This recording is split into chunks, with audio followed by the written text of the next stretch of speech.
Welcome back to Half the Battle. I'm your host, as always, Daniel Levy. We're going to be talking UFC ABC 2, Marvin Vettori versus Kevin the Trailblazer Holland and Shaq. It's going down tomorrow in the afternoon. You got Marvin Vettori, the number 4th ranked middleweight. And you know how we like to talk about being ready for a short notice opportunity. You know, Kevin Holland's got a chance to rebound here and redeem himself. You excited for this main event Saturday afternoon? Yeah, I'm always excited for a Marvin Vettori fight. I've been a fan of his for a while. And then Kevin Holland, he's one of the more entertaining middleweights. He was on quite the rise up until a few weeks ago. So, yeah, he's getting another chance to redeem himself.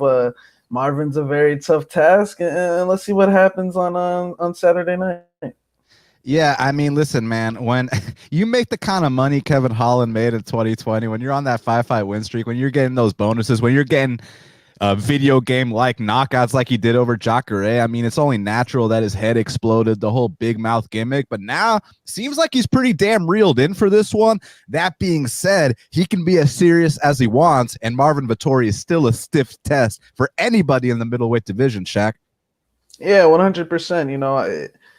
We'll get into all that later, but Kevin, yeah, look, he made I don't even want to say a mistake, but yeah, his head got blowed up.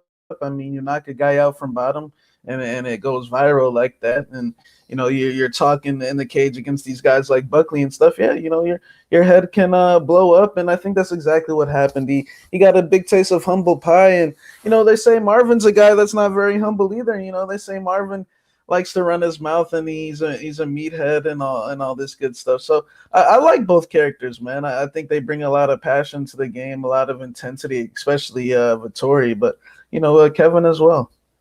Yeah, no doubt about it. It's going to be a fantastic main event to watch, a great card. I mean, we got two of our favorite prospects, Sodiq Yusuff and Arnold Allen, in the co-main event, and just a lot of great fights to talk about. So you already know the deal. We're going to break down this whole card start to finish. But before we do, firstly, we got to give a huge shout out to our fans for helping us sign a new deal with Manscaped. And now we got to give a shout out to our sponsor, Manscaped. So guys, listen, flowers are blooming, the grass is growing, and it's time to chop the weeds. Thanks to our sponsor, Manscaped, you can trim your hole safely and efficiently.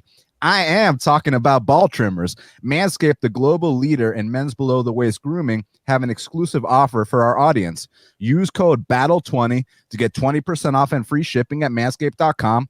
Join the other 2 million men who trust Manscaped. They are here to make sure you are trimmed and smelling nice. After all, it's time for some spring cleaning. Spring has sprung, and Manscaped has the best tools to get you ready. And listen, we've been talking about it this whole time, being ready for a short notice opportunity. And it was funny because we made a joke about Kevin Holland. He might not be ready for a short notice opportunity anytime soon after that last fight. Guess what? He is a Manscaped sponsored athlete. Manscaped are the global leaders in men's below the waist grooming and have forever changed the grooming game with their amazing products. They are here to help you with your above the waist holes too. Have you heard of their Weed Whacker? This nose and air hair trimmer provides proprietary skin safe technology which helps prevent nicks, snags, and tugs in those delicate holes. No more gross nose hairs flying in the wind. The premium Manscaped Weed Whacker uses a 9,000 RPM motor powered 360 rotary dual blade system. That just sounds fucking badass. Manscaped is making whacking your weeds a time to look forward to, delivering maximum confidence while providing hygiene. I mean, what else could you want? Speaking of incredible hygiene, Manscaped has formulations to keep you fresh and ready for everything that comes your way all day. The Crop Preserver is an anti-chafing ball deodorant and moisturizer. It starts to get hot outside, especially down here in hot Atlanta. I know Shaq knows firsthand, and this is so crucial for your balls to stop sticking to your legs. It's legit the worst. You'll also find the Crop Reviver, the spray-on toner for your balls, which will keep you smelling fresh down there, just like spring flowers. And speaking of smelling fresh, complete your grooming game this spring with the new refined cologne signature scent by Manscaped. They sent Shaq and I the new cologne. And let's just say that the lady's been asking me how nice I've been smelling every single time. This stuff is legit. Oh, yeah, I'm talking about that one right there, my man. You already know what the deal is. This stuff is legit and will have you smelling like royalty. The cologne is light, approachable, and gentlemanly in all the right ways. You'll be the talk of the next quarantine hang. Smell good and feel good this spring. Get 20% off and free shipping with the code BATTLE20 at manscaped.com. Do yourself a favor. Always use the right tools for the job. 20% off and free shipping with the code BATTLE20 at manscaped.com. That's 20% off and free shipping with the code BATTLE20 at manscaped.com. It's spring cleaning, baby, and your balls will thank you, Shaq. I mean, couldn't have said it better myself. I mean, I don't know anyone that likes sweaty, smelly balls, man. So, you you get out there and you get these. I got the crop preserver right here, man. Shit, hold on. Yeah, here we go. But that stuff, man, works wonders. I tell you straight up firsthand, if it was bullshit or a fraud, man, these products are top notch. I vouch for them. I mean, we wouldn't have re-signed this deal if we didn't think that Manscaped was the most legit in the game. They really are. So thank you, Manscaped, for supporting us. Go ahead, bro. Another thing is that underwear, man, that Manscaped underwear, I highly recommend it as well. Absolutely. Thank you to our fans. Thank you to Manscaped. Go to manscaped.com. Use that code BATTLE20 for 20% off and free shipping. Now, Shaq, let's do this whole card start to finish, my man, because first up in the welterweight division, we got Impa Kasanganay. He's 8-1, and he's taking on Sasha Palatnikov, who is 6-2. Currently, they got Impa Kasanganay minus 275. The comeback on Sasha Palatnikov is plus 235. So, obviously, Impa Kasanganay is a guy that we were very high on, and then he had that devastating knockout loss to Joaquin Buckley. Now, the reason we were very high on him is because, he's less than 10 pro fights into his career, and he's just got that work ethic about him. He's a grinder. He'll go forward. He'll break you. You start to slow down on a guy like Impa Kasanganay, he's going to put it on you. He's going to drain your cardio away from you. So the big question is, how does one rebound from such a devastating knockout? Shaq, let me tell you what kind of shape Impa Kasanganay is in. Because when you take a knockout loss like he took to Joaquin Buckley, you often think about knockouts such as Michael Bisping versus Dan Hendo. You think about knockouts like Marlon Moraes versus Aljamain Sterling, where the person on the receiving end was literally out cold for like 5 minutes straight. Like, you remember when you and I were in attendance at UFC 201 in Atlanta, Georgia? We saw Anthony Hamilton versus Damian Grabowski, and Grabowski was out cold for like 5 minutes straight. We were like, dude, is like this guy alive? Or when I was in Nashville and I saw Mike Perry knock out Jake Ellenberger, it was scary. Like when it comes time to announce the winner, you want to see the guy that got knocked out. Like, we don't want to see anybody get hurt. We want to see them be good to go. And when it came time to announce the winner, all these guys were still out cold. Impa Kasanganay takes that kick from Joaquin Buckley, and Shaq, literally 2 seconds later, he's already on the stool. To recover from a knockout like that so quickly, I mean, that speaks volumes to the kind of shape he's in. So while other people, that might derail their careers completely, I don't think it's going to do that to Impa Kasanganay. And now he's dropping a weight class. And my first question is, where's he going to cut those 15 pounds from? But knowing this guy's mentality, I think he's the kind of guy that can pull it off. And with Sasha Palatnikov, I respect him. He's very tough. He can overcome adversity, as you saw in his last fight. I just simply think that he's going to get out physicaled in this fight. You know what I mean? He's going to get out strength. He's going to get out muscled. His will might seriously be tested in this fight again. And the only difference is Impa's not going to give up like that last guy. So I'm going Impa, probably a 30-26 here, maybe even a finish. Impa is my pick, Shaq.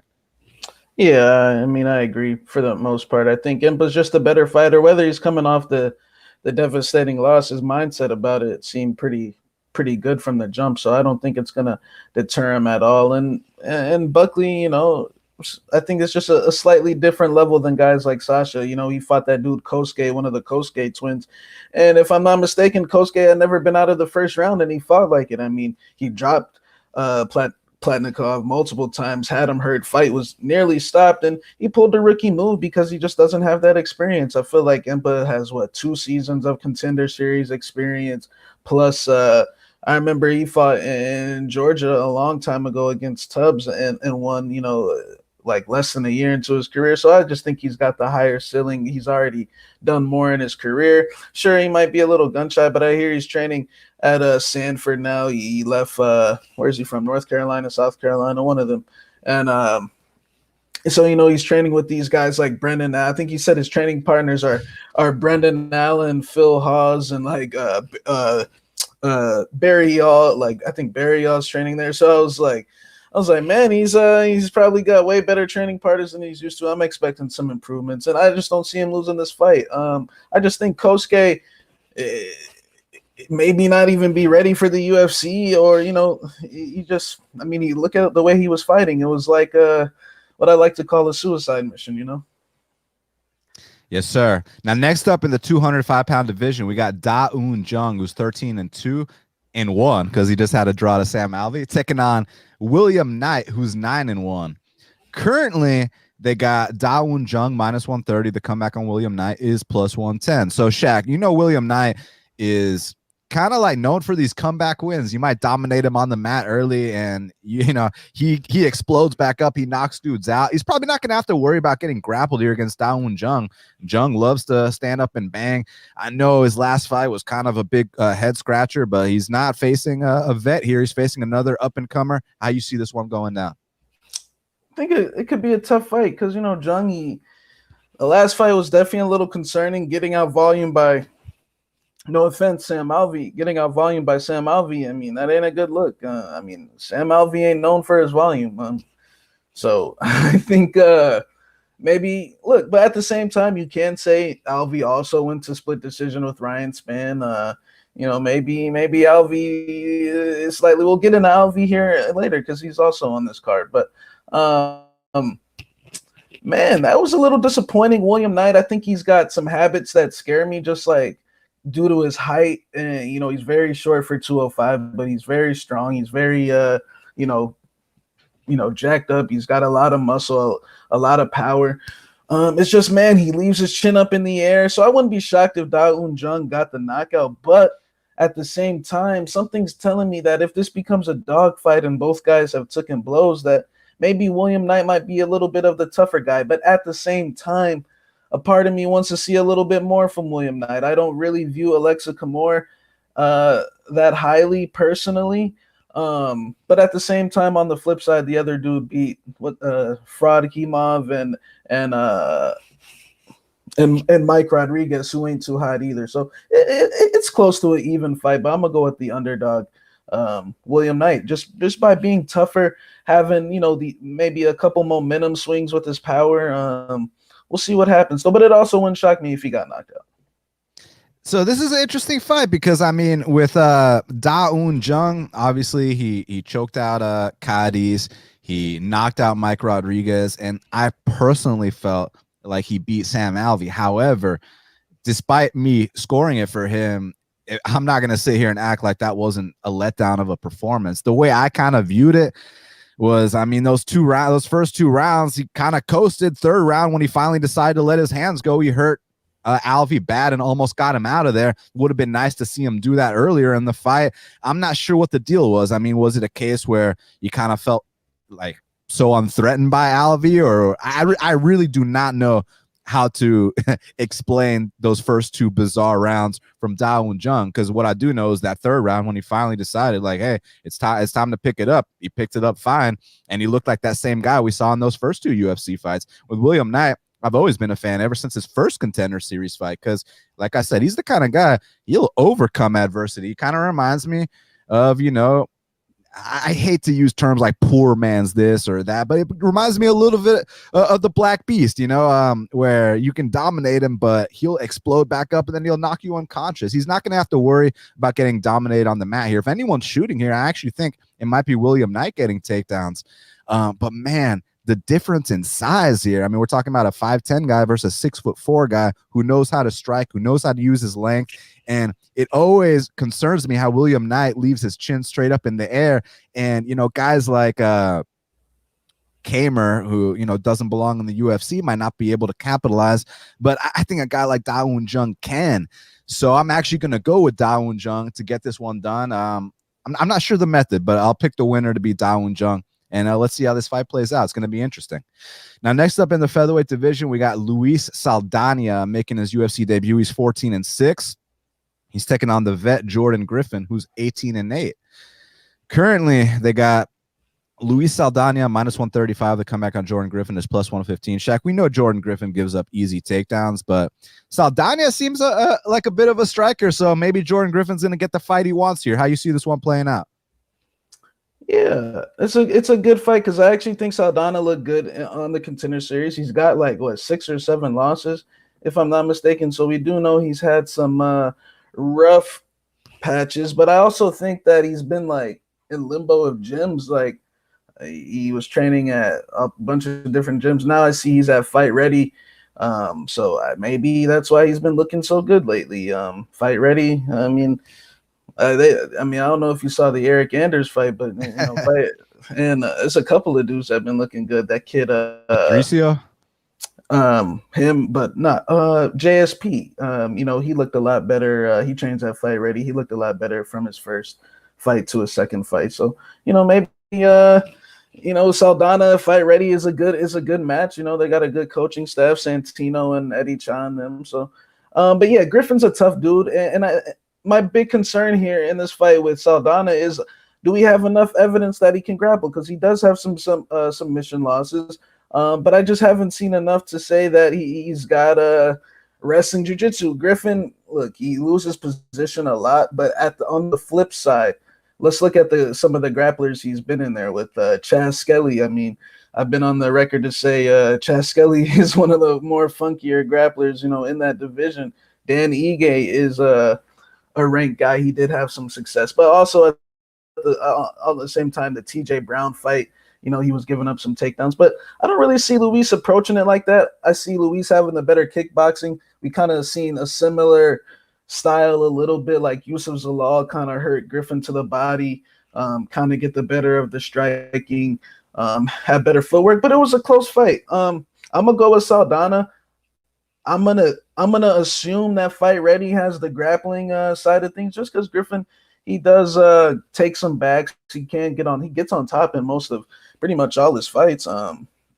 It's just a matter of what happens when these teeps from Saldana and these front kicks are stabbing that gut. Is he gonna like that? Because he definitely didn't like it his last fight. So I'm gonna go with Saldana to kind of maybe the first round's a little close, but around the second and third rounds, just kind of separate himself with the kickboxing and kind of pick Jordan apart out in space. So I'll go with Luis. Yeah, this is a tough one, man, because it's like, on one hand, I could see this being kind of a 50-50 pick'em fight. So from a betting perspective, I do understand people taking Jordan Griffin here. But you brought up such a great point. Fight Ready changes lives. These guys come back looking completely different when they start training at Fight Ready. I mean, my boy Henry Cejudo was always an elite athlete, but do you remember when he started training at Fight Ready, all of a sudden his explosiveness, his athleticism reached new heights? Same thing with Patricio Pitbull. You look at Eric Anders, all of a sudden he's letting his hands go. So when guys train at a place like that, everybody's different. This guy is not a world-class athlete like Patricio and Henry, but still, it's going to do something to your game. He doesn't have to worry about takedowns here. Neither guy does. This is a close fight. Normally I go with the dog. It's just I love the Fight Ready angle here. But again, I don't fault anybody for considering this 50-50 and therefore taking Jordan Griffin, who's got more UFC experience. It's just, man, he makes so many questionable mistakes. And, similar to someone later on the card, John Makdessi, word on the street is that Jordan Griffin and John Makdessi were the two guys that always skipped wrestling practice at Rufus Sports. So I'm going to go with Luis Saldana here via a very close competitive decision. Now, next up in the bantamweight division, we got a serious showdown here between Jack Shore, who's 13-0, taking on Hunter Azure, who's 9-1. Currently, they got Jack Shore minus 170 to come back on Hunter Azure is plus 150. So, Shaq, Jack Shore, he's a phenomenal wrestler from Wales. I mean, trains with Brett Johns. Love the kid, undefeated. Stylistically speaking, though, Hunter Azure's got some USA wrestling behind him. You think it's going to be a walk in the park once again for Jack Shore? Or is this going to be a competitive matchup? Yeah, it's a good fight. I've actually been knowing of Shore for a while now, man. Maybe since early in his career, because all his fights were on Cage Warrior. So we've been knowing about Shore for a while. Do I think that he's this surefire, bona fide future top 15 guy? No, I don't. But I think he's solid. I think he could be a top 20 guy, a relevant guy. Hunter Azure, on the other hand, look, this is a good matchup because Hunter Azure, he's kind of faced I don't want to say similar, but he has faced guys with that grappling pressure. Like Katona tried to grapple him, and we can't forget that. Surprisingly, Brad Katona's got 2 wins. He's got 2 wins over Thug Nasty and Kyler Phillips. So we can't forget that. But Hunter Azure, he's a strong wrestler, 100%. It ain't gonna be easy trying to hold down a guy like that. He could definitely cling on to him, but as far as controlling him on the ground, like settling on top, it might be Jack might have to work a little harder for in this fight. Hunter's a very strong boy. Also trains at the gym we were just talking about, Fight Ready, with Santino and Eddie Chan and them.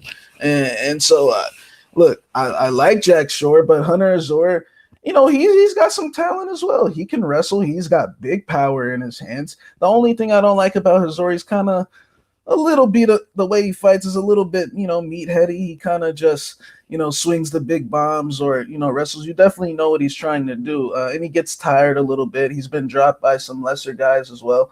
I feel like Shore has got better fight IQ, maybe even slightly sharper hands. What I'm concerned is if they get into a couple exchanges and he's a little tired from trying to hold Hunter down. And I think Hunter, man, he's got the power to change the momentum of this fight. I mean, that Cole Smith fight, I actually thought it was a good performance. He got tested in that fight as well with his back getting taken.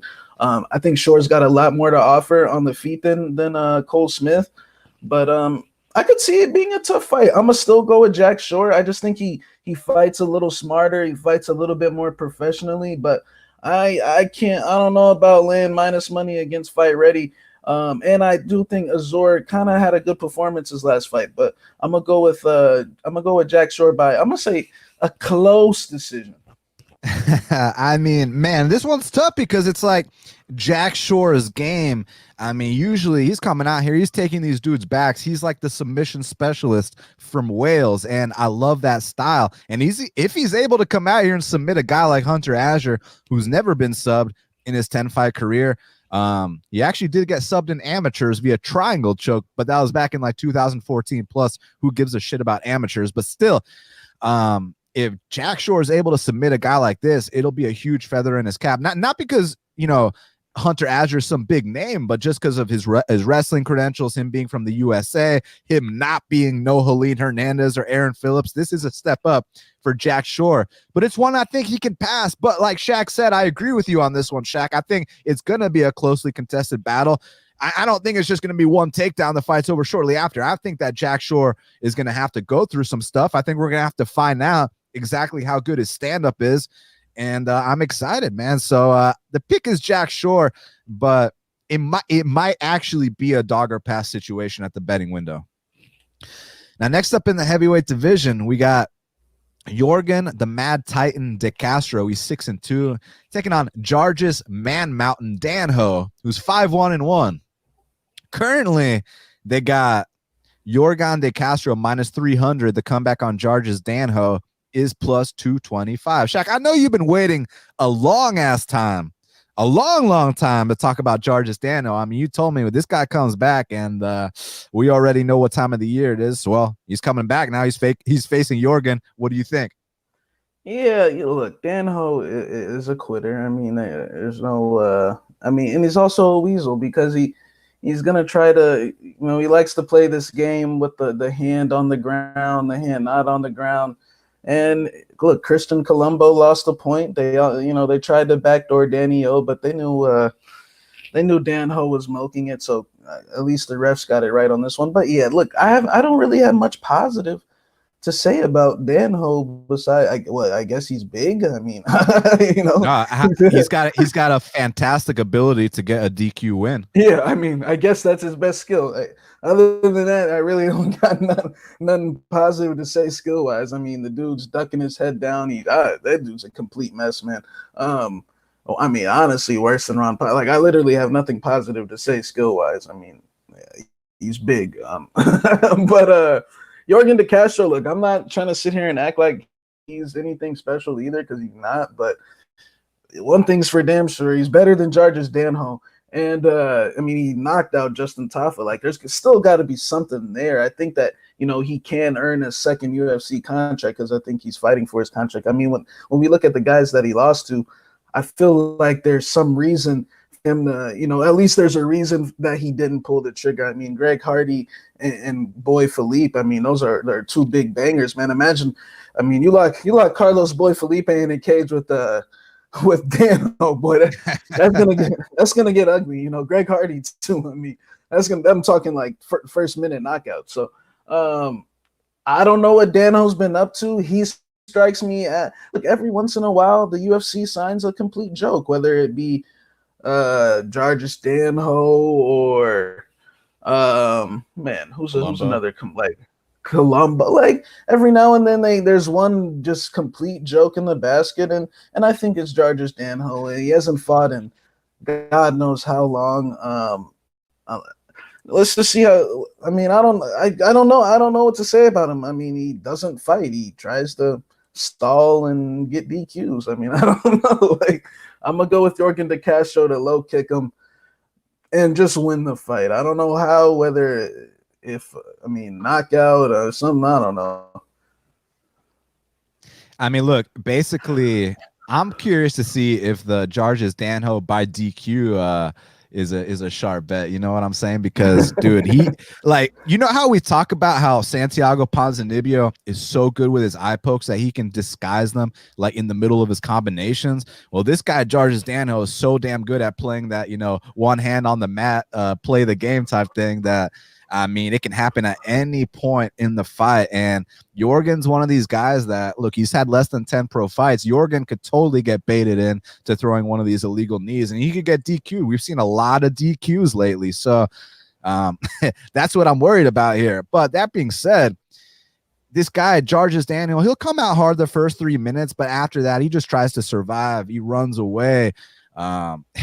Man, it's crazy how much he drops to a knee every single time he's in any kind of clinch position. Yorgan's got very hard leg kicks. His get-up game is getting better. It's just a matter of learning how to pace himself.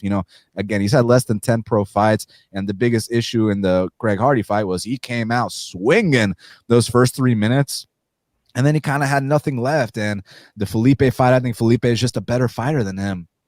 This is such a winnable fight. I think he's going to come out here. I think he's going to chop down these legs. I think he's going to go upstairs with something big. And I think he will be the first man in UFC history to officially finish Daniel. Because in my opinion, Daniel Omalanchuk finished him. I mean, Shaq and I know Daniel Omalanchuk finished him. I mean, that fight did not go to the final bell because Jarvis got finished. But somehow they called it a majority decision instead of it's funny. It's like you look on paper, he went to a technical decision, right? He went to a technical decision and to a majority draw. It's like, damn, like on paper, it's like, man, he's been doing decent. But then you watch those fights, it's like, yeah, it's like cut. Yeah. I mean, look, I mean, when you're out here quitting against guys like Christian Colombo, I mean, I faded Christian Colombo against Marcelo Gomez because I was like, dude, Christian Colombo is the worst heavyweight I've ever seen. Remember dudes like Ron Potts, like those are the type of dudes I put Danho in there with that category, like the Juan Pottses and the Cyril Askers. Whatever happened to my boy Cyril Asker? He got cut. Yeah, I think they got rid of my favorite French heavyweight until Cyril Gane joined the UFC. Yeah. He's gone. So I'm going to go De Castro, probably a knockout. And I think he's going to hurt him with those big leg kicks and eventually go upstairs with something. Now, next up in the lightweight division, we got a matchup between John Makdessi, who's 17-7, and the newcomer Ignacio Bahamondes is 11-3. Currently, they got Ignacio Bahamondes minus 185. The comeback on John Makdessi is plus 160. Fantastic entry level fight for Ignacio Bahamondes here. So look, John Makdessi. This is one of these guys that I got to give him a lot of credit. He's been in the UFC like a decade, man. He's been in the UFC a long time. For some reason, he's survived. He's done his thing. The issue with him is that certain matchups stylistically are going to give him fits, and I think this is one of those matchups because John Makdessi's gotten to the point now. He's had a couple broken jaws.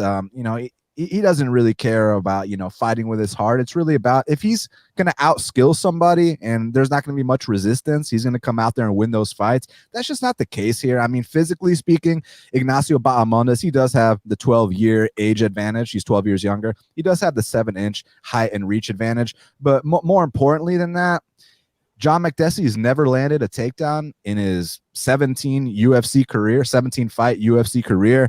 He's going to stand and strike, but his style of standing and striking is to kind of run around and throw side kicks. And that just does not seem like a way to beat a kid like Ignacio, who one of the biggest criticisms we've had for the Latino fighters, it's never been about their heart. It's never been about their fighting spirit. It's always been about their training situation. You look at a kid like Jesus Pinedo, who was the last guy that John Makdessi beat, and yeah, he's a Peruvian warrior. He's got a lot of heart. But one mistake that Jesus Pinedo made was he never moved to the United States. He kept training in Peru, where, look, they got heart, but over there in Latin America, the training is just not caught up to what it is over here. That's why you look at a guy like Marlon Chito Vera. As soon as he moved to the States, now he's out here knocking out guys like Sean O'Malley, and he's got a bunch of other big wins. And guess Ignacio Bahamondes moved to the United States when he was 16 years old. So we don't have to worry about him training in Chile, where the training is just not as good as it is here. He's over here in Chicago training with Bilal Muhammad, with Lewis Put the Guns Down Taylor, with Yair Rodriguez, Mike Valley, the striking coach. So he's in here with the right people, and he's only 23, 24 years old. So you're going to see these big leaps every single fight. And I see these glimpses here and there of a guy that could be something. It's just more about, he's kind of green, so he's got to keep developing. But I'm seeing these slight incremental improvements every single time. And I asked Lewis Taylor, the PFL middleweight champion, about Ignacio. What he told me was, look, once this kid hits his stride, he is going to be a problem for a lot of people. And you watch his last loss, and firstly, he was only like 21 at the time, but you watch the loss, and the kid he was fighting was this Mexican warrior who was literally throwing bomb after bomb after bomb at him, and they had an amazing back and forth fight. And it just seemed to me like a little more output from Ignacio, just a little more seasoning, he wins that fight all day. So I think most of his losses, like if you look at it and you scout the two prospects, you say, hey, who's going to go further? Well, look, Ignacio's in the UFC now. So I think it's a case where you just got to give him time to develop. And this is a perfect entry level fight for him to come out here, be the longer striker, not have to worry about any takedown attempts, and go out there and knock out a guy who's been knocked out more than once, a guy who's had a broken jaw more than once. And also, on a side note, if we're not, I'm not going to come out here and break bro code or anything like that. But if you guys heard why John Makdessi got kicked out of Roufusport, I mean, we could make headlines on every single MMA website right now if we really wanted to, but I'm not going to do all that. So just know, John Makdessi, yeah, you know what I'm saying? Yeah, don't mess with that guy. I got Ignacio Bahamondes first round knockout, man. I think he counters him with something big. I think he comes out here. I think he makes a statement, and we can talk about fading Ignacio, maybe his first wrestling test, maybe his first, tough fighter test, but I think he's passing this test Saturday afternoon, and I think he gets a knockout as well. Yeah. Look, I think Makdessi, look, on paper, it would honestly seem like a fight that Makdessi could take on paper, because, I mean, like, his losses are the good guys. Trinaldo, Cerrone,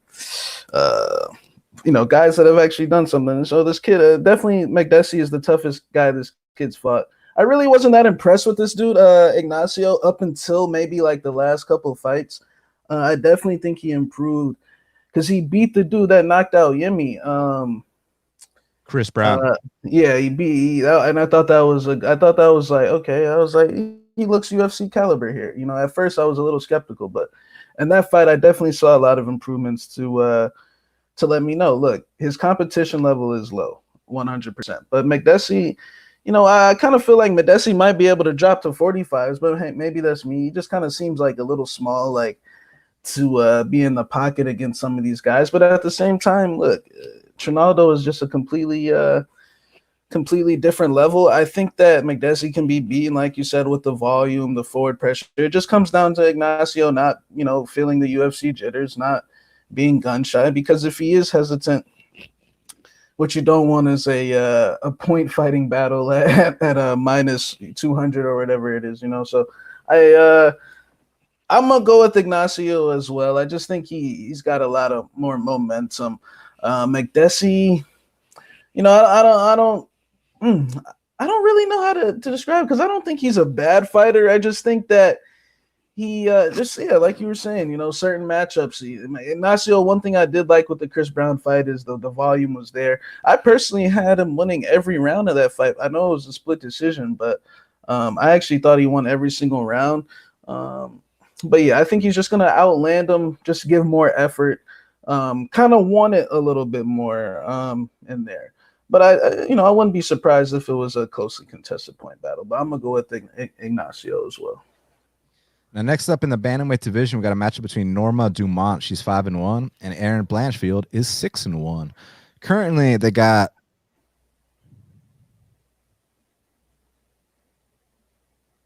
looking for these odds here. Here we go. It's at the bottom of the page. Norma Dumont minus 250 to come back on Erin Blanchfield plus 210. Shaq, I'm going to let you take this one first, but I'm going to preface it by saying Norma Dumont came in at 139 pounds. She missed weight by 3 pounds. And not only that, Erin Blanchfield is moving up a weight class for this fight. So there was already a size advantage for Norma Dumont, but now there's even more of a size advantage here. Do you think that makes a difference in this fight? Yeah, big time, man. I've seen Blanchfield fight. She fought I've seen her fight Tracy before. And it was a close fight. A lot of people thought she won. I mean, there's a case to be made that she won. But man, this is another case of where I think but I mean, look, she's a big underdog, and so I maybe it's I definitely gonna pick Dumont. I just think there's too many factors going against Blanchfield, but just in general, like for future references, like this is one of those things where these prospects like her, she's an example, or you could say Macy Barber, or just I can't think of everyone right now, but just like when these prospects like. She's so hyped. We've been hearing things about, we've heard this name Blanchfield for a while.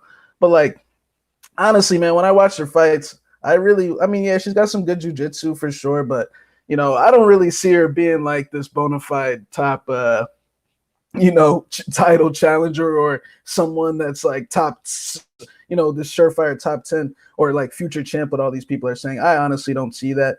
I see a lot of holes in her striking. She's very small, especially in this matchup.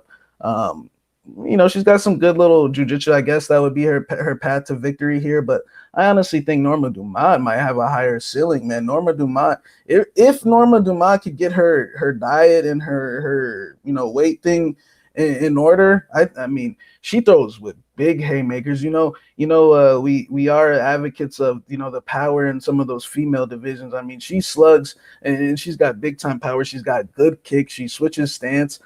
She was out wrestling Ashley Evans Smith as well. I mean, it was 30-26 across the board. I was much better from the first fight, and she fought at 145 the first fight. So I think that there's a chance.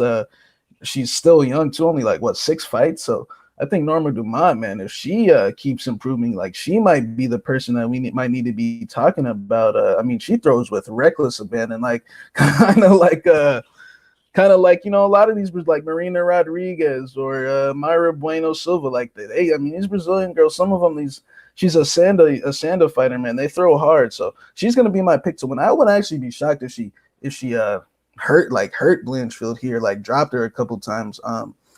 I just don't think this is a good situation for Blanchfield. I think she'll come back and get some wins for sure, but just not on Saturday. So I'm going with Norma Dumont. Yeah, look, I mean, Blanchfield definitely deserves to be in the UFC. I mean, she's got a win over Kay Hansen, who's in the UFC, Victoria Leonardo, who's in the UFC, had that close fight with Tracy Cortez, who's in the UFC. So no doubt about it, Erin Blanchfield, you earned this UFC opportunity. However, she's not in the right weight class. There's weight classes for a reason. She should be at the flyweight division. Not only is she taking on a big bantamweight who dropped from featherweight, this big bantamweight just missed weight. Is coming in close to 140 pounds on weigh-in day. Who knows what she's going to weigh on fight day? And in a fight like this, where the skills might be kind of close, size is going to matter here. So I also got Norma Dumont in this fight, most likely a decision, but maybe a finish along the way too. I mean, like, I know Ashley Evans Smith took those shots, and Ashley Evans Smith ain't the best, but Ashley Evans Smith is actually a bantamweight, right? Like Ashley Evans Smith beat a guy once. Straight up, like we're talking about here in Blanchfield, like she's a flyweight in every sense of the word, my friend. So size will matter in this matchup. I'm gonna go normal Dumont to get it done. Now, next up in the lightweight division, we got a matchup between Scotty Holtzman. He's 14-4. He's taking on Mateusz Gamrot, who's 17-1. Currently, they got Mateusz Gamrot minus 240. The comeback on Scotty Holtzman is plus 200. So, man, Mateusz Gamrot had a lot of hype coming into his UFC debut. He was the KSW champ. And I got to admit, man, I was very underwhelmed with that UFC debut performance against Guram Kutateladze. You know, I felt like a lot of those initial takedown entries were from a mile out. I felt like the volume on the feet was just kind of not there, man. So I was kind of like, man, like this ain't the guy I remember from the KSW days. So was it just a matter of maybe the UFC jitters? Was it a matter of, hey, there's a USADA testing program here in the UFC? Was it that Guram maybe actually is pretty good? Like, I'm not sure, guys. I mean, we'll see how good Guram really is. You know, Guram lost to Oliver Enkamp, right? So we'll see how good Guram really is when he fights Don Madge his next fight. But as far as this one's concerned, look, Scotty's the vet here, man. Scotty's been there. He's done that. He's been in the UFC a long-ass time. I was at his debut against Anthony Christodoulou, and he's got some good wins along the way. He beat Jim Miller. He had a nice war with Drew Dober, so he's fought UFC-level competition. The biggest concern here is when you go back and you watch that Nick Lentz fight. Now, Scotty definitely he fucked up Nick Lentz's eye, and he landed a lot of damage on Nick Lentz, but, man, he can be pushed up against the fence. He can be taken down, and that's my concern here against Mateusz Gamrot. So I'm going to go with Gamrot to get it done, but, man, Shaq, honestly, man, I'm not sure if I'd want to lay minus 2.5 in this spot. Now, I'm not going to sit here call it dog or pass because that clear path for Gamrot is there, but let's just say I won't be surprised if Scotty's got something for him here.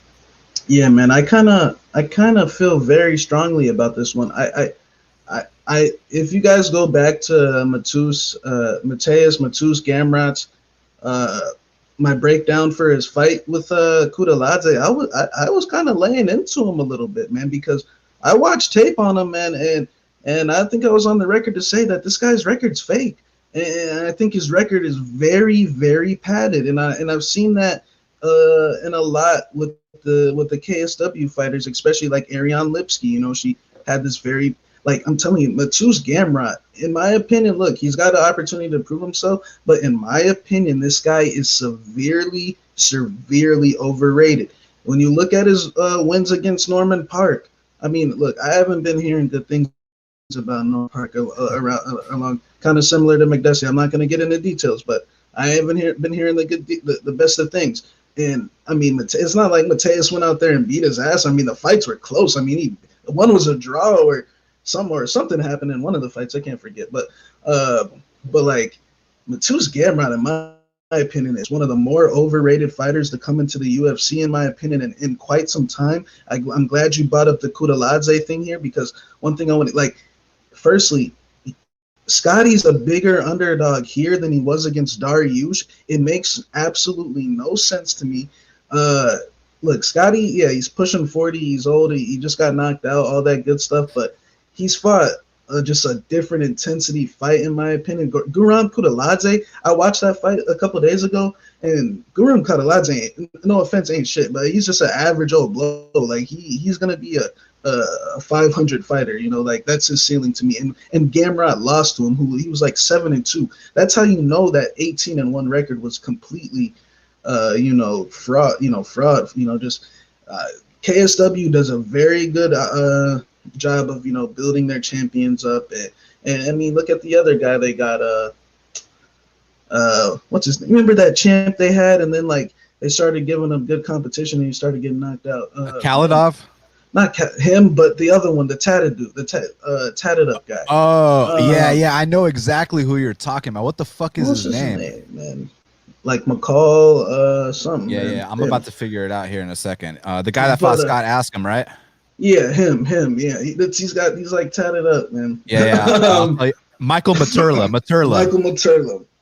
Michael Materla. Like, I think that some of these KSW is a regional promotion. Sorry to break everyone's hearts, but it ain't this world champion. Like we shouldn't be calling their champs world champs. I'm sorry. Like Gamrot does not approve of this 18-1 record. He lost to a 7-2 average guy, in my opinion. I think he's getting knocked out on Saturday night by Scotty. I think even, we want to say Scotty can be grappled and sure Gamrot, but, I just don't see some of them low singles working on Scotty, man. Like some, like you were saying, we're from a mile out. I just see, like, Nick Lentz,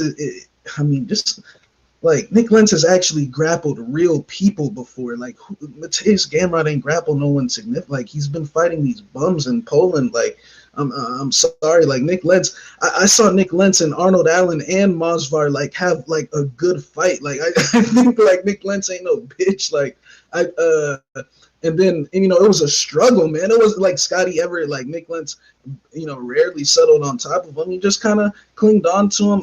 I don't think Gamrot's as strong. I don't think his control's as strong. I don't think he's got a guillotine game like that. And then, Dariush is on quite the streak right now, man. Who was his other losses? Dober. Like these guys are on a different level. I'm going with Scotty by knockout, man. I think this guy Gamrot is not hyped up to be. So we'll see what happens. You know what's interesting, just on a side note, Gamrot's got a way of intimidating guys. Like in that Norman Park fight, like after the fight, after he got his ass beat, Norman gets on the mic and starts apologizing to Gamrot. And then in that Guram fight, Guram gets on the mic and he's like, no, you won, brother. So it's like, does Gamrot have like some kind of like pull outside the cage? Like, is he a connected individual? I'm kind of curious about that, just on a side note, because like why is 2 fights in a row all these guys like apologizing to him and praising him and doing all these things? Well, a lot of people think that in that fight they think it was a robbery. I mean, look, it was a close fight, 100%, but I don't think that it was a robbery. I mean, Gamrot underperformed. I mean, he was like -3 something, so I just you didn't look -3 nothing. I mean, I was saying it. I should have bet Kudalai, but I wasn't impressed with him either. But I remember, if you go back to his debut, I was like, yo, this dude Gamrot's record is fraudulent, man. Like, he ain't, like, I'm looking at these dudes' records that he fought, and I'm like, this dude's 14-2? Like, no offense to Mason Jones, but because I actually can vouch for Mason Jones, like, I actually think he's going to go on to have a good career. But, like, for example, when he fought Mike Davis, like, we said, look at the competition Mike Davis has been in there with, and Mason Jones had beat good dudes with records, but I mean, you look at a couple of them, and it was like this dude's 10-1. Wow, hey, like some of these 10-1s, 14-2s, man, they're fraudulent, man. Yeah, I mean, like 10-1 and KSW is like 8-5 over here in the exactly. I don't want to hurt anyone's feelings, man, but it is what it. Like try getting the 10-1 in Texas. You know what I'm saying? Like it ain't happening. Try getting a 10-1 record down here. So, yep.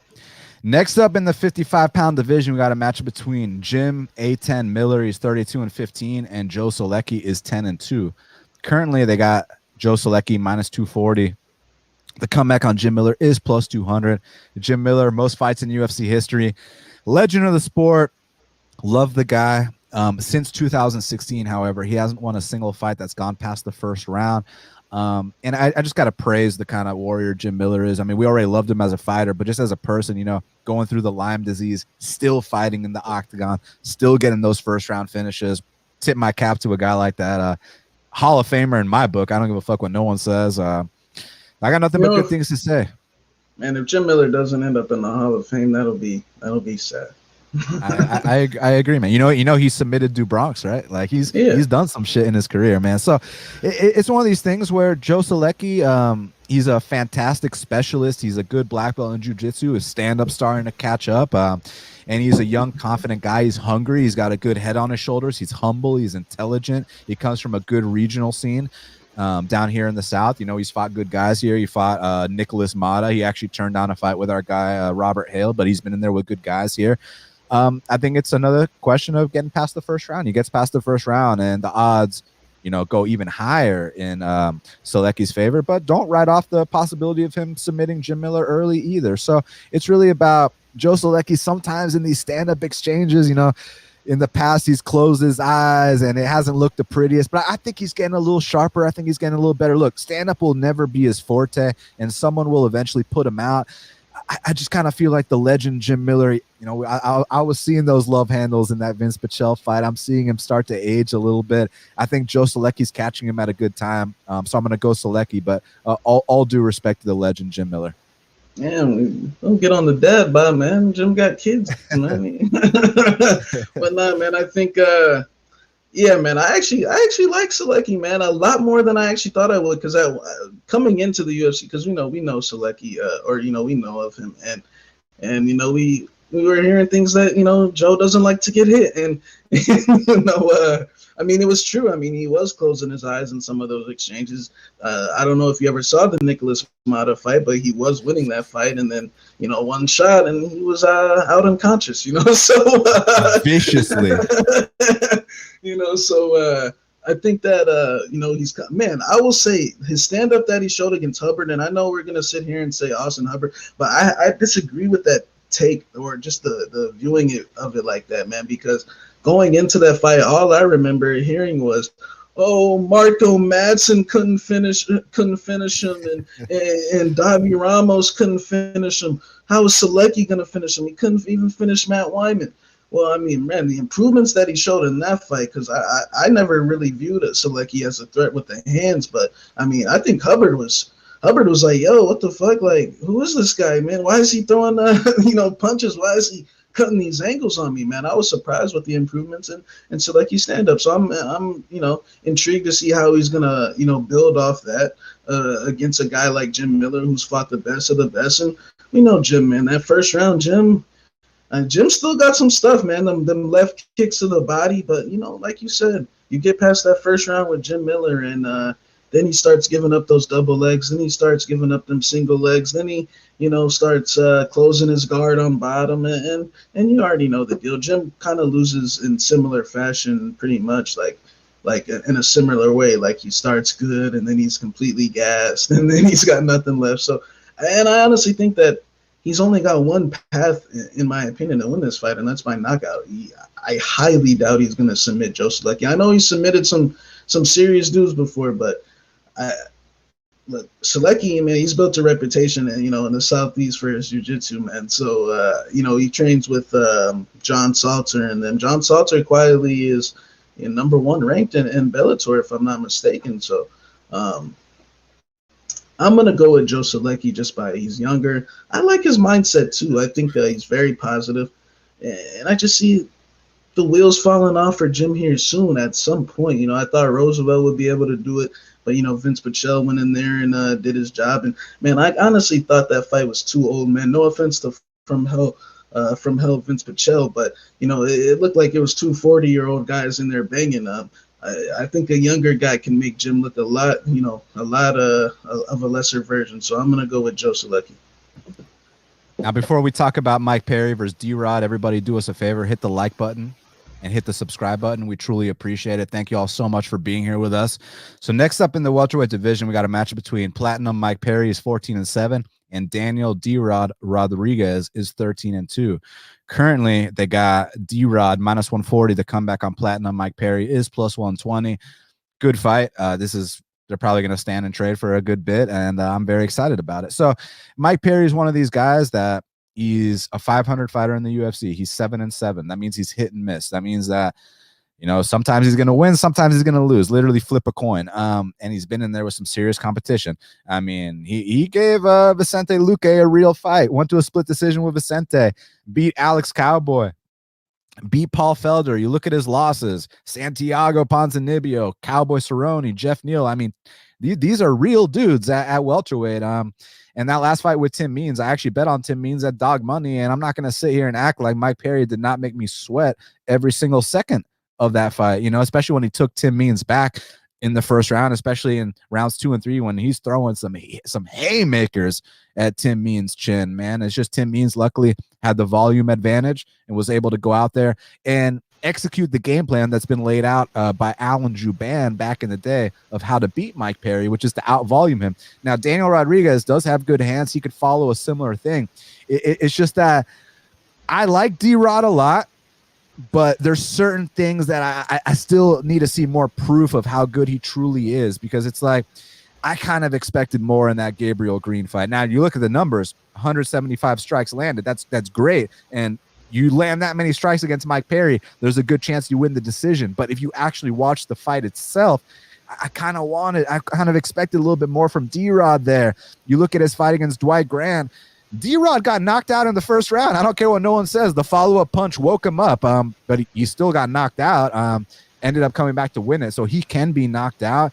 And also, in addition to that, the Dalby fight, I mean, the numbers say he outlanded Dalby, but you watch the fight and it's like he didn't quite do enough. And you just want to see a little bit more. But Dalby's a guy, it's so interesting. It's like he'll get finished in the first round by Jesse Ronson, but then he'll beat Zaleski, Alex Cowboy, and go to a draw with Darren Till. So it's hard to cap some of the. Go ahead. Well, the thing is, man, turns out Jesse Ronson was on everything under the sun, man. So maybe Dalby didn't have. I mean, he fought a dude that tested positive for like all type of shit. So I mean, he didn't have a chance in that fight. Jesse Ronson was like, fuck this, I'm getting my UFC win, man. I don't give a shit what I have to do to get it. and now his win got overturned. His 50K bonus got returned. Like, man, I feel bad for him. But look, here with Perry, I know that he's got this personality. He's a peculiar individual. You might say what you want to say about him. I understand. But sometimes he's going to show up and win fights against good guys. And for this camp, he actually went to MMA Masters, which, like, hey, I like to hear that. Like, you're training with Miguel Baeza. You got Colby Covington in the room. Are him and Covington friends now? I mean, listen, like, I don't like buy half of these beefs anyways. Like, I don't really think that Perry and Till hate each other like they say they do. Like, I think they're actually boys, but like, yeah, so he's been doing this one at MMA Masters. Let's see what they can do with him. Like, at least he's not in the garage hitting pads with his girl anymore. Like, that's a step in the right direction, right? So don't disrespect Coach Latore like that. Coach of the year, Latore. So look, I see this being a close fight. I mean, the path to beat Mike Perry has been there for a while. I mean, if D-Rod's going to come out here, follow that volume style, and beat Mike Perry like that, I understand it, but. Man, not saying that D-Rod has a suspect chin. I'm not saying that at all, but Perry can crack. Perry can potentially put him down. I just kind of see this being like a coin flip fight. Like, if D-Rod was the dog, I'd be taking D-Rod, but he's not, so I'm going to take Perry here to get it done. It's going to be a very close, nail-biting type fight. Man, I never thought I'd ever see the day where I actually think Mike Perry is in a good place, but I think he's in a good place, man.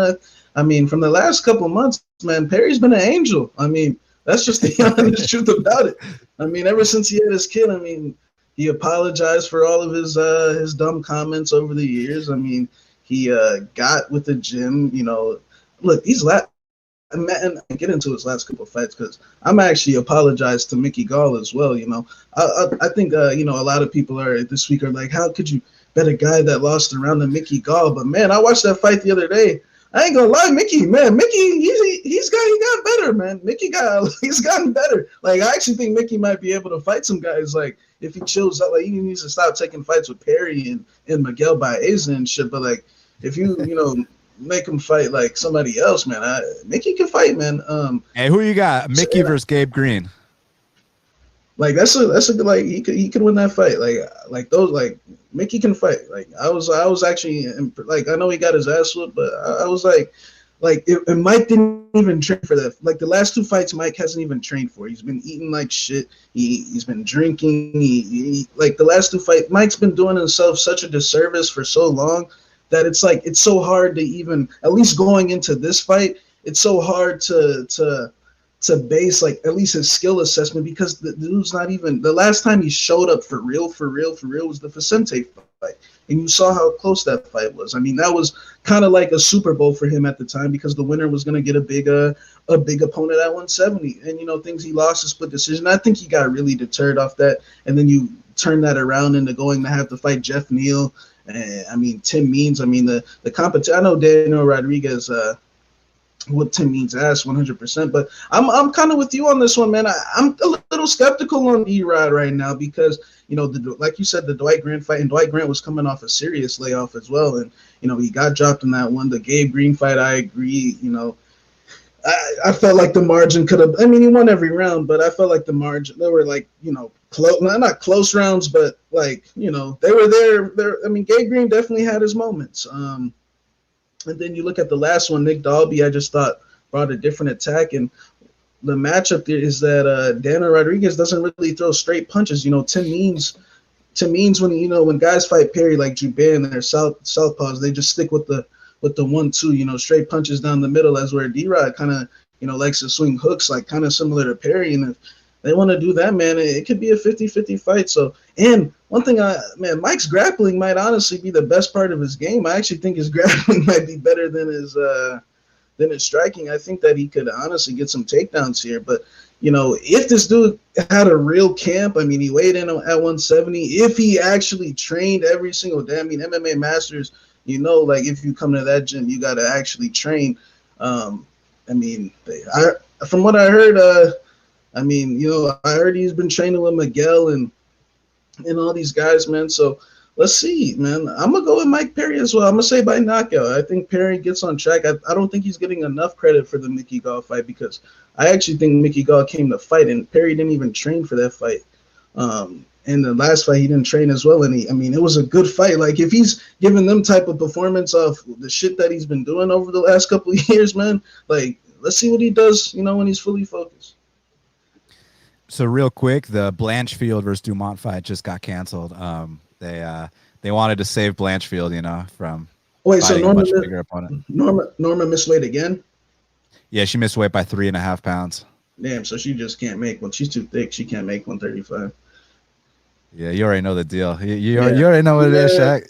She can't. You can't cut into that. So yeah, we got love for Norma Dumont over here. So wish her the best, and hopefully she can get rescheduled soon. Now, next up in the strawweight division, we got a matchup between Nina Nunes. She's 10-6, and Mackenzie Dern is 10-1. Currently, they got Nina Nunes -140. The comeback on Mackenzie Dern is +120. So, Shaq, this is another interesting fight because Nina Nunes was in a really interesting spot before, her pregnancy and the layoff. Like, she was the only person in UFC history to actually win a round against Tatiana Suarez. She also had a couple other good wins along the way, beat Claudia Gadelha, which is a huge win for anybody in the weight class. She's got a very good calf kick game. Her takedown defense and get-up game is improving as well. And I even heard Dean Thomas say, like, back in the day, like, dude, like, Nina Ansaroff, like, in the gym, like, she's, like, killing people. It's really about her just putting it together in the fights. And, because you remember her debut against Juliana Lima and even the subsequent fight against Justine Kish didn't go her way. But now she started to put it all together. I guess my biggest question is, obviously, the same question that a lot of people have is how's she going to come back, first fight after the baby. She looks in tremendous shape on her Instagram. It's just that, a lot of these ladies come back their first fight and, after the baby, and they don't look the same. They don't look as good. They kind of lay an egg that first fight back, and that's what I'd be worried about. Because one thing about Dern, look, the striking might not be the prettiest.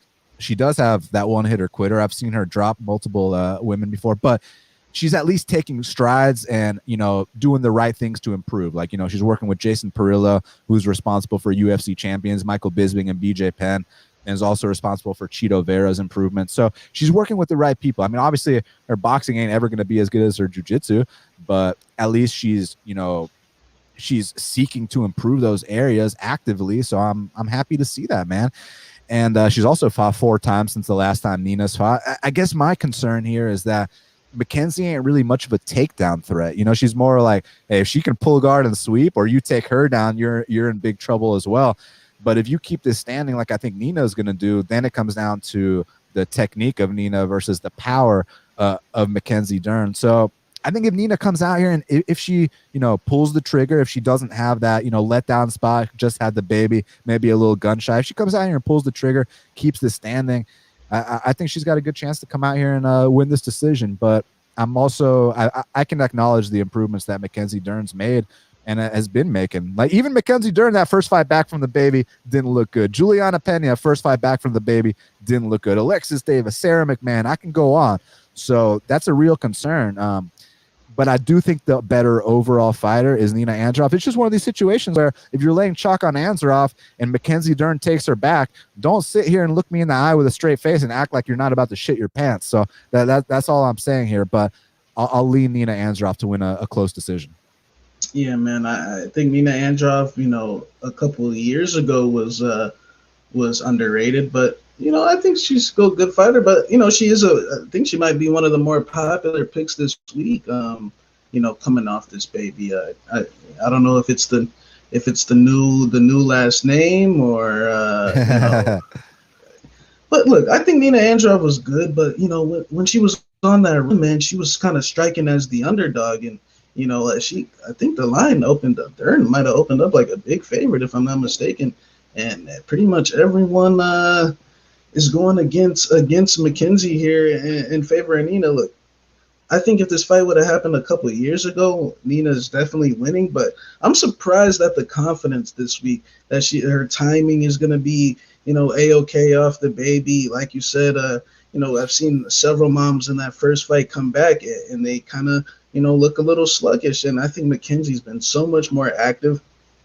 And one thing I wanted to say about Mackenzie is a thing with her, early on in her career, she kind of had this thing where, there were some rumors out there that, Mackenzie might, might not show up to practice too often. But I think that, now, man, she's actually matured a lot. And look at her weight situation now. I mean, she used to miss weight by, every single fight. Now she's, showing up trim, looking slim. I think this is the best time to be on Mackenzie Dern personally. I think this is a good spot for her. I don't think she necessarily has to get the takedowns, but one thing I like about Mackenzie is she rarely takes any back steps. I mean, she does duck her head down a lot, and Ansaroff does the front kicks and the things up the middle like that, but I think Mackenzie, man, she's a bully in there. She'll move forward. She throws them those big overhand rights. I think her boxing and her composure is getting a little better, and I'm gonna take her to get this win. I actually think it could possibly be even a little more one-sided than people think.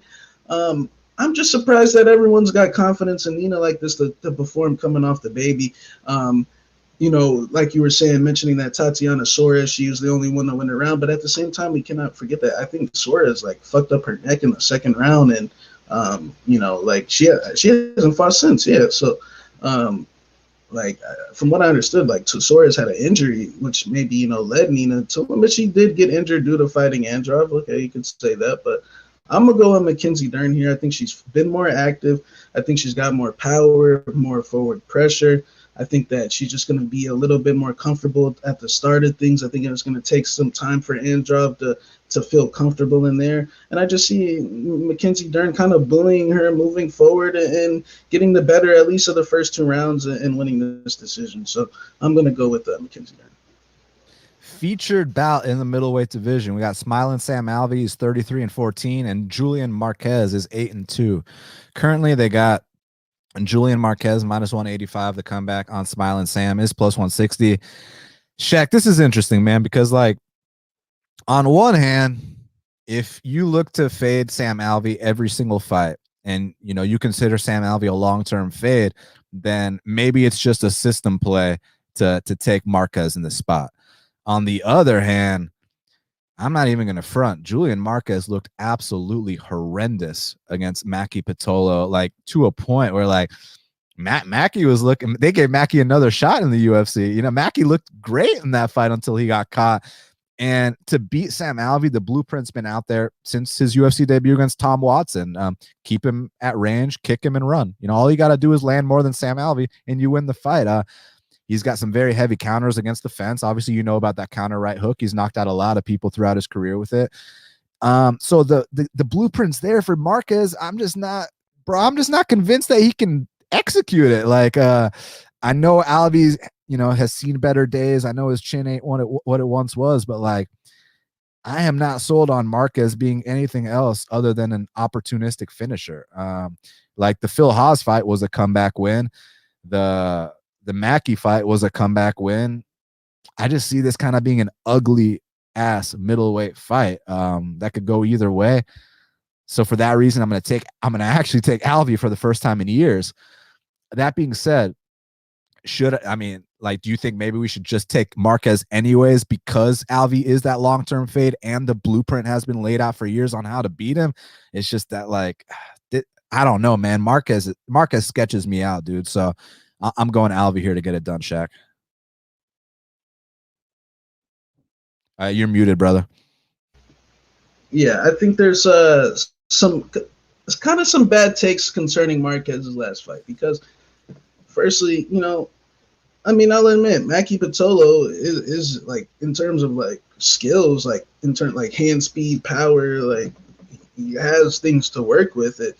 And I mean, Mackie Patolo kind of is winning every fight until he does something stupid. So I mean, I'm sure Mackie Patolo might even start touching Dusko up here in his next fight, and you know, until he does something stupid, you know, you know. So I'm sure he's gonna crack, maybe even drop Dusko. I mean, take him down. I mean, Mackie's got tools to work with. It's just, you know, when you put your arms around his neck, he quits. So I think that, and another thing, the issue with that fight is, I mean, it wasn't like, you know, Julian was out here getting out volume. I mean, what was going on? Mackie was taking him down. He was staying on him like, what's Sam Alvey gonna do? Come out here and wrestle? You know, I think like, you guys got to pay attention to the matchup here a little bit. So I don't see it, Sam Alvey doing the thing. And the one thing we can't forget, he's dropping back down to 185. So I remember a few years ago, he actually used to be in this Facebook thing.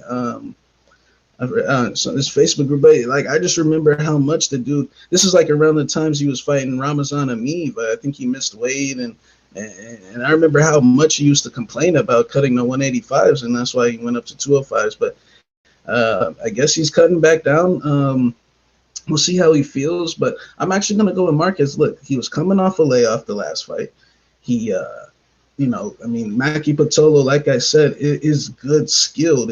I wouldn't say he's good mentally, but skill-wise, I think he might be a lot more well-rounded than a guy like Sam Alvey. And when you look at Sam Alvey's last fight, his last two fights, you know, split against Ryan Spann. But, man, I honestly think, like, his two opponents, man, were kind of fighting themselves in a way. Like, I don't think it was, like, anything Sam Alvey did special. I think it was more so, like, I think Ryan Spann smoked a big blunt before he came out there. And I think Dawoon Jung didn't throw, you know. So I'm going to go with Marquez here. I think he's going to look a lot better. I think James Krause can you know, implement that game plan in his head to just be more active here. This guy's not going to be pressing you with takedowns and you know, doesn't have as fast hands as Mackie Patolo, in my opinion. He's got power 100%, but honestly, like, when's the last time Sam Alvey knocked anybody out? I'll tell you when. Yeah. I mean, tell me when the last time Sam Alvey knocked someone out. What, Pratchett? 2018. Pratchett. Exactly. So, you know, I'm going to go with Julian Marquez here. And before we talk about the co-main event between Arnold Allen and Sodiq Yusuff, do us a favor, hit that like button, hit that subscribe button. We appreciate it. Now, Shaq, the co-main event of the evening in the featherweight division, we got our two favorite featherweight prospects. We got Britain's Arnold Allen. He's 6-1. He's 16-1, excuse me, taking on Nigeria's Sodiq Yusuff, who's 11-1. Currently, they got Super Sodiq -150. The comeback on Arnold Allen is +130. I mean, such an amazing fight. My two favorite featherweight prospects. On one hand, I love this fight because it's my two favorite featherweight prospects, and I get to find out who the better man is, and it's just going to be an amazing fight. On the other hand, I hate this fight because one of them has to take their first UFC L, but that's what I love about the UFC. These guys don't get protected. We get to find out who the better man is this early on into their careers. And I say this early on, these guys have been paying their dues for a while, man, so it really ain't that early on. I mean, the winner is going to get one step closer to a title shot. So I'm super pumped for this fight. Arnold Allen, I would say that he has the cleaner hands. He's got the better boxing technique, but Sodiq Yusuff has that Nigerian horsepower, man. When he hits guys, and he's got one of the best pull right counters I've seen in all of MMA. His calf kick game is on point as well. I'd even say that Sodiq Yusuff has an edge in the grappling in terms of, you know, I think his top control is better. His get-up game reminds me of like Jose Aldo. You saw when Feely got those double legs, and Feely gets double legs on like D1 wrestlers. Feely hits that double on a lot of people. That Feely double is about as underrated as that Cowboy Cerrone double. And when you saw Sodiq Yusuf's get-up game, I was like, God damn, that's exactly the same get-up game that Jose Aldo used against Chad Mendes the second time they fought, man. So that's some elite level shit. You saw that Kimura sweep by Sodiq Yusuf. So, and then you see a guy like Arnold Allen. He choked out Mads Burnell, who a lot of people, not me, but a lot of people consider that guy. A lot of people think it's a crime that Mads Burnell got cut from the UFC. So, hey, he submitted that guy y'all are high on. So, I mean, Arnie can grapple too.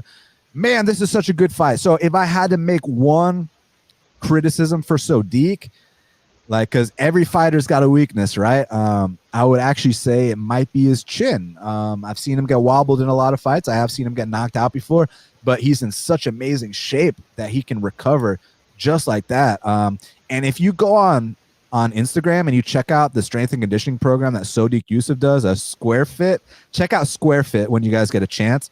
Holy shit at some of those workouts, man. Like, this guy can take your hardest punch and recover quick because of the kind of shape he's in. And then on Arnie's side, if you had to criticize something from his game, I mean, you can't criticize those clean hands. You can't criticize that fight IQ, the volume, the opportunistic submissions. Maybe he can get overpowered or out wrestled at times. Like maybe that's his weakness. He's got UK wrestling.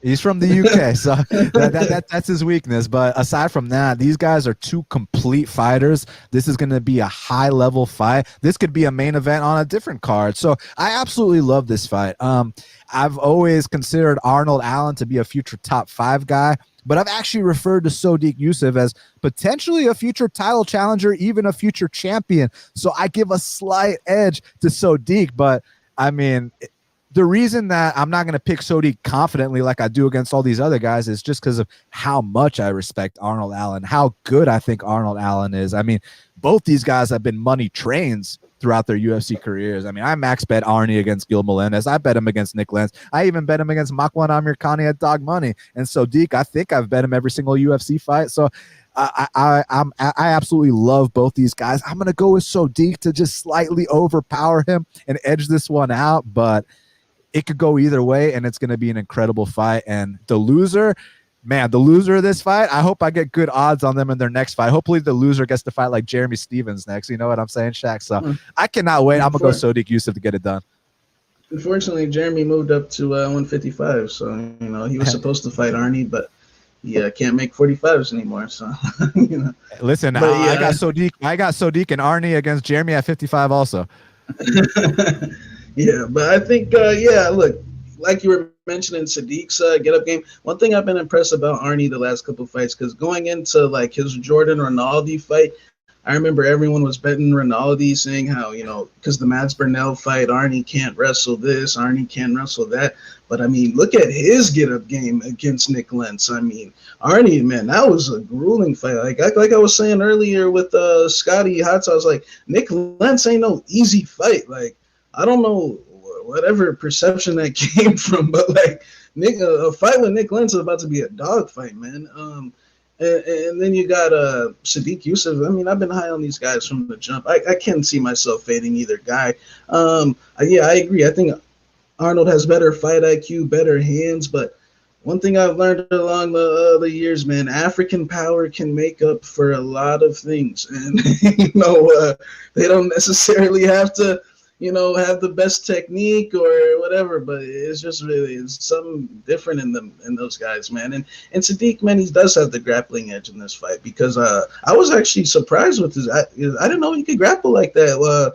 I mean, he got on top of Andre Fili in crucial times in that fight, man. It was a closely contested fight, and I was surprised that like that Kimura sweep. I was like, damn, I didn't know he could grapple like that, you know. So I think he's got an edge in that realm, and we're gonna see who. Because look, if he fights the way he did against Mowgli Benitez, another lefty, you know, kind of dropped him with the straight left, and I don't think there's any shame, because I think Mowgli's very underrated. But you know, a guy like Arnold Allen could also do something similar to that as well.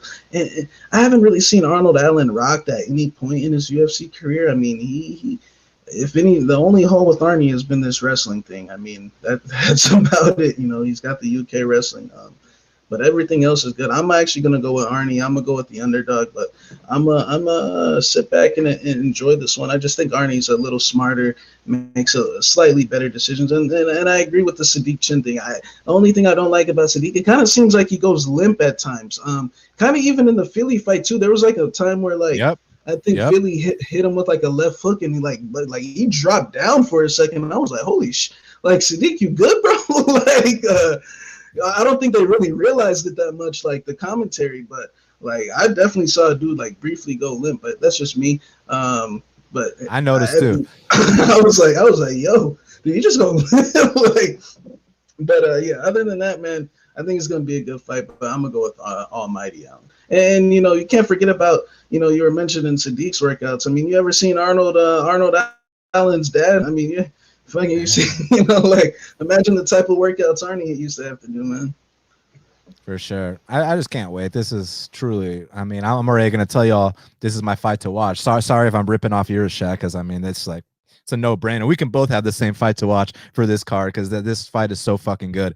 But anyways, we're about to talk about the main event. Everybody watching, just do us a favor, hit that like button. Truly appreciate it. Subscribe to this channel, and let's keep going.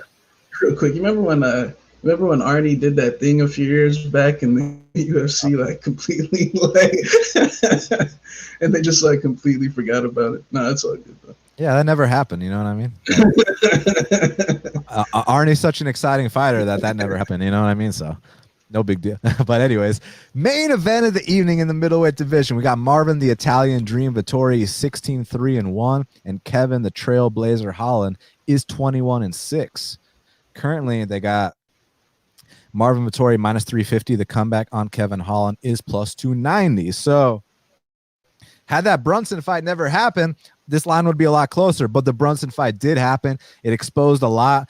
But at the same time, we kind of knew that there was a takedown defense weakness in Kevin Holland's game. We already knew that from the Darren Stewart fight. We knew that from the Brendan Allen fight. We knew that from previous fights, even the Maheta fight. So that wasn't really news to us. It was more so that, like, you know, I love the talking and stuff. It's just he kind of took it too far in the Brunson fight. And Shaq and I even said that before the fact. Like, we were like, dude, the way he's talking going into this fight, like there's no way I could possibly lose to Derek Brunson. Like once I heard stuff like that, like I was like, yeah, this guy. You mean when he was making dildo comments and stuff? Yeah, he's talking about dildos and like, you know, talking about how he made $500,000 in 2020. Like, I think when he was on that 5-fight win streak, when you're getting like video game type knockouts like he got against Jacare, I think his head kind of exploded. He lost his mind. Even Dana said he had a mental breakdown.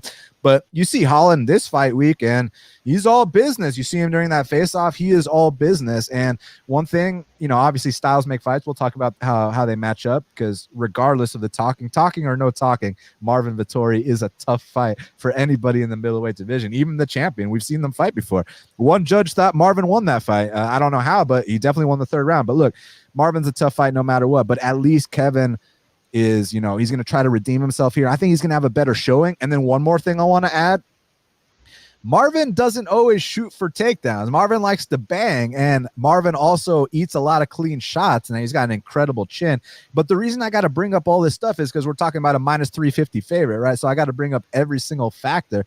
And Marvin's very hittable, and Kevin's got some nice strikes, man. Kevin's a good long striker, man. It's just that Kevin's so overconfident in his jiu-jitsu that he gives zero fucks about stuffing takedowns. He ain't going to swim for underhooks. He's going to go to his back. It's just when is Marvin going to shoot in this fight? Like, is it going to be right away? Like, let's already set the tone, or is it going to be in key moments to steal rounds? Is he not going to shoot at all? Like, so I do favor Marvin. It's just to what extent. So, like, this might sound crazy to some people. I think this might actually be a dog or pass situation at the betting window. If that Brunson fight didn't just happen, he would not be plus 290 here. I still think Marvin wins this fight. I just don't think Marvin.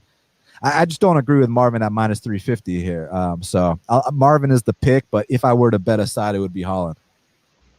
Yeah, I'm a little more convinced on this one, man. I think, look, I like Kevin Holland. I think he's still got a bright future after Saturday. But this is just, look, I said look, honestly, going into his Brunson fight, the tape was screaming Brunson that this is a fight Brunson could win. I mean, I just think that everyone was having a hard time admitting it because, Brunson's 38 years old. But I mean, look, Jacare, I don't know how long I've been saying it, but he's not the same guy. I mean, he's 40-something years old. Personally, I think his BJJ and MMA is a little overrated. It is what it is. And I think, those viral finishes can be detrimental at times. They Kevin's head blew up to a point, and I know he's coming in here humble, but I'd hope so. I'd hope he'd come in humble after the debacle that. So I wouldn't toot his horn or praise him like everyone is, man. I think he man, Marvin Vettori ain't playing no games, man. I mean, his opportunity for a shine, and like you're saying, he's humble, but he's still like throwing in little stupid comments there, man, like saying Derek Brunson didn't do anything, and the man did nothing, and all this stuff, man. That's a little ignorance, man. So I still think that in 3 weeks it's not enough to change his wrestling. And even if they stand, man, I think Marvin Vettori's boxing has gotten a lot better. And I'm not surprised at this rise that Marvin Vettori's having, man. I kind of saw this coming after the the Omari fight, because he got suspended for the for some supplementation things or something like that. He got suspended, and I kind of said, he's so young, like, because the Adesanya fight, man, I think Adesanya got in his head a little bit. You know how Adesanya gets in these dudes' heads sometimes, and he can break them mentally a little bit. I think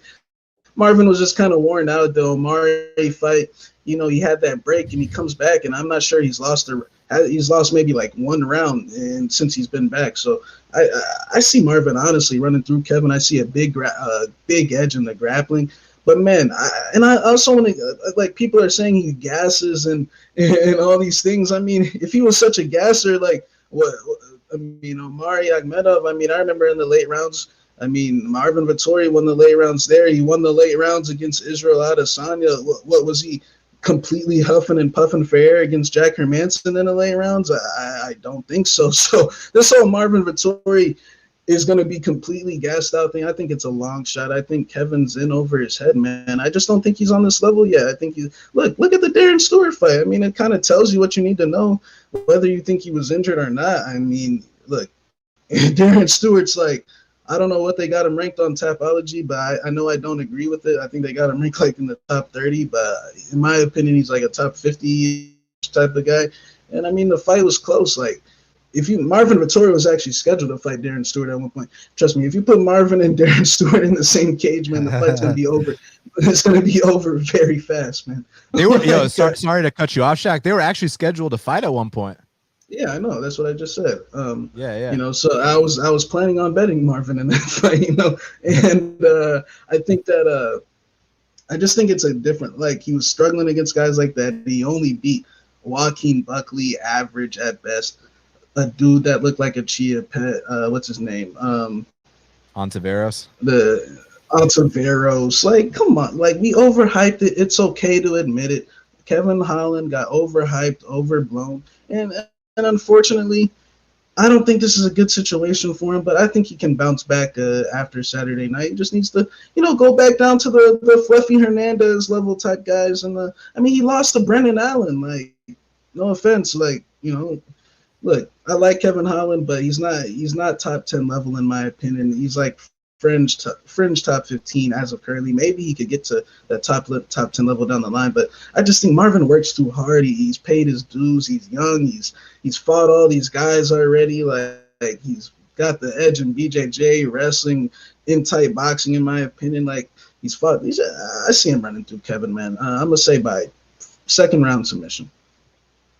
I like it. Bold pick. I mean, not bold pick, but like confident pick. So good shit. Before we talk about the fight to watch and the fighter to watch, everybody do us a favor. Hit that like button. Hit that subscribe button. We truly appreciate it. Now, Shaq, we got to talk about the fight to watch and the fighter to watch. So what is the fight to watch for UFC on ABC2?